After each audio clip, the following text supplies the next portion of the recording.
جب عمرۃ القضاء کیا حضور علیہ السلام نے، تو عمرۃ القضاء کے موقع پر کفار نے دیکھا کہ مسلمان بہت کمزور ہو چکے ہیں، بہت ماڑے ہیں، دن رات کی مشقت، دین کے لیے تگ و تاز، محنت، تھوڑے کمزور ہوئے تھے۔ تو انہوں نے کہا لو یہاں مکے میں تھے تو کتنے تنو مند، صحت مند اور اچھے تھے، مدینے میں چلے گئے ہیں تو وہاں کی ہوا راست نہیں آئی تو کمزور ہو گئے، ماڑے ہو گئے۔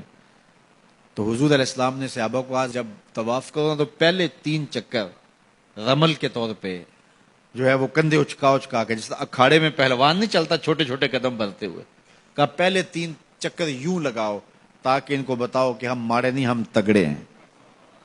اللہ اکبر۔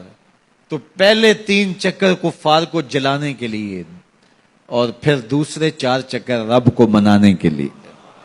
یہ دین ہے، دشمن کو جلانا بھی دین ہے۔ اللہ اکبر۔ تو کہا کہ کندھے اچکا اچکا کے چلو تاکہ انہیں پتہ چلے ہم تگڑے، ہم ماڑے نہیں ہوئے۔ اب صدیاں گزر گئیں، اب تو جب ہم حج کرتے ہیں یا عمرہ کرتے ہیں تو رمل کے پہلے 3 چکر اچکا اچکا کے کندھے اور اٹکلیاں کرتے ہوئے چلتے ہیں، تو چھتوں پہ اوپر تو ہمارے بھائی ہی طواف کر رہے ہوتے ہیں۔ اب تو مکے کی سرزمین میں کوئی کافر نہیں بستا، تو اب کس کو دکھلا رہے ہیں؟ کہا دکھلا کسی کو نہیں رہے، نماز محبت ادا کر رہے، کسی کی ادا کو ادا کر رہے۔ حج ماضی سے میں جوڑتا ہے، اسی رسم کو ادا کر رہے ہیں۔ اللہ اکبر۔ دیکھیے مؤذن کے لیے جب وہ اذان دے تو کیا کہے؟ حی علی الصلاۃ، حی علی الفلاح۔ جب حی علی الصلاۃ کہے تو چہرہ ادھر پھیرے، جب حی علی الفلاح کہے تو رخ ادھر پھیرے۔ تحول وجہ، چہرے کا پھیرنا، یہ مسنون ہے۔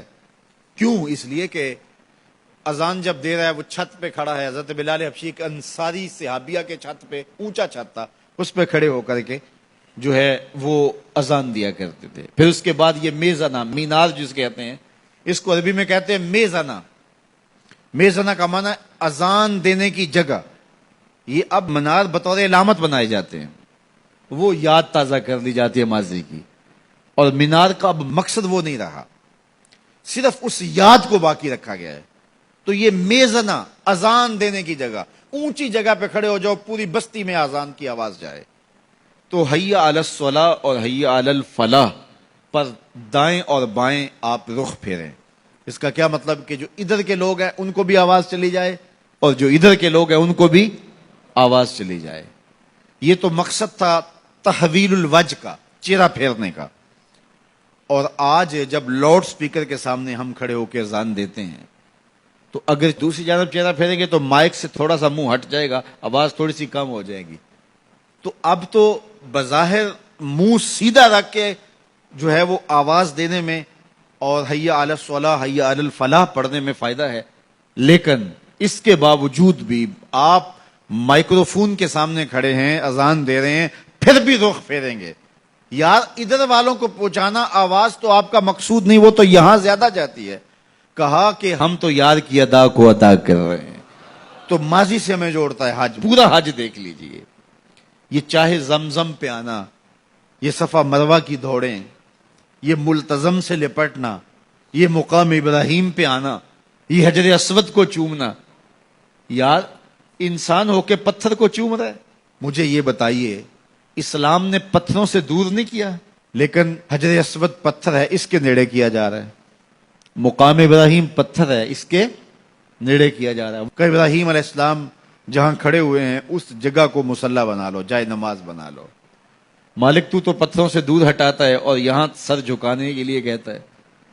فرمایا کہ یہی تو میں بتانا چاہتا ہوں، محبت کی اگر بولی سمجھتے ہو تو اپنے ڈیرے سے یار کا ڈیرا اچھا لگتا ہے۔ اتنی دیر تک تمہارا طواف نہیں مانوں گا جب تک وہاں پیشانی نہیں رگڑو گے جہاں یار کے قدم آئے۔ اللہ کے گھر کا طواف کر لیا، کسر باقی نہیں رہی، لیکن کہا کہ قبول تب ہوگا جب 2 رکعتیں پڑھو گے۔ کہاں؟ مقام ابراہیم پہ۔ میرے گھر کا طواف کر لیا، لیکن محبت کی زبان سمجھتے ہو تو اپنے ڈیرے سے یار کا ڈیرا اچھا لگتا ہے، تمہیں یہاں ماتھا رگڑنا پڑے گا جہاں میرے خلیل کے قدم آئے ہیں۔